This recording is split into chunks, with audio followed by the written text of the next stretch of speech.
Kenya అనే దేశం యొక్క తలసరి ఆదాయం పర్ క్యాపిటల్ ఇన్కమ్ $2,000. మనకంటే కెన్యాకు పెట్టుబడులు ఎక్కువ అవసరం.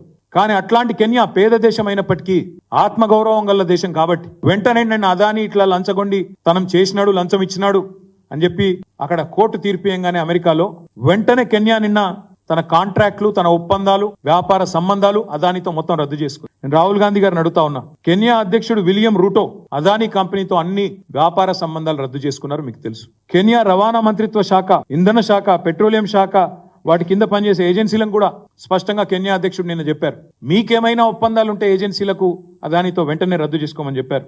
విద్యుత్ పంపిణీ కాంట్రాక్టులతో పాటు ఎయిర్పోర్ట్ నిర్వహణ ఒప్పందం ఉంటే దాన్ని కూడా రద్దు చేసుకుంది కెన్యా. మరి నేను రాహుల్ గాంధీని అడుగుతా ఉన్నా, మరి మీ తెలంగాణ ప్రభుత్వం, మీ కాంగ్రెస్ ప్రభుత్వం, మీరు ఇంతమందికి శుద్ధులు చెప్తున్నారు దేశంలో. ఈ రోజు అదాని దుర్మార్గుడు, అదాని అవినీతి పరుడు అని మాట్లాడుతున్నావు కదా, ఇంతవరకు నీ కాంగ్రెస్ ప్రభుత్వం తెలంగాణలో ఎందుకు అదానితో కుదిరిన ఎంఓయూలను రద్దు చేయడం లేదు? మీరే అన్నారు కదా, వ్యాపారవేత్తలు ఎవరు 30-40 కోట్లు ఉత్తగానే ఇయ్యరని, నీకింత నాకింత అని చెప్పి ప్రయోజనం ఆశించే ఇస్తారని మీరే చెప్పిండ్రు కదా. మరి ఎంత ఆశించి మీరు అదానితో 12,400 కోట్ల ఒప్పందాలు కుదుర్చుకున్నారు? వాటిని రద్దు చేసి మీ ముఖ్యమంత్రికి ఫోన్ చేసి ఆదేశం ఇచ్చి అదానితో ఉన్న ఎంఓయూలు రద్దు చేసుకోమని చెప్తారా, చెప్పరా? దయచేసి మీరు స్పష్టత ఇవ్వాలని చెప్పి రాహుల్ గాంధీ గారిని కోరుతా ఉన్నాం. వివాదాలకు లోను కావడం నా మంత్రివర్గ సహచరులకు, నాకు, తెలంగాణ రాష్ట్ర ప్రభుత్వానికి ఇష్టం లేదు.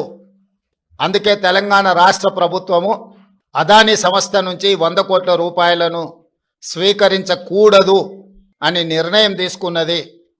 అందుకే తెలంగాణ రాష్ట్ర ప్రభుత్వము అదాని సంస్థ నుంచి 100 కోట్ల రూపాయలను స్వీకరించకూడదు అని నిర్ణయం తీసుకున్నది.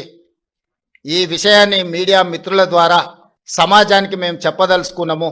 అనవసరమైన వివాదాలలో మా రాష్ట్ర ప్రభుత్వాన్ని, మమ్మల్ని లాగొద్దు అని చెప్పి మీడియా మిత్రులందరికీ కూడా నేను సూచన చేస్తున్నా.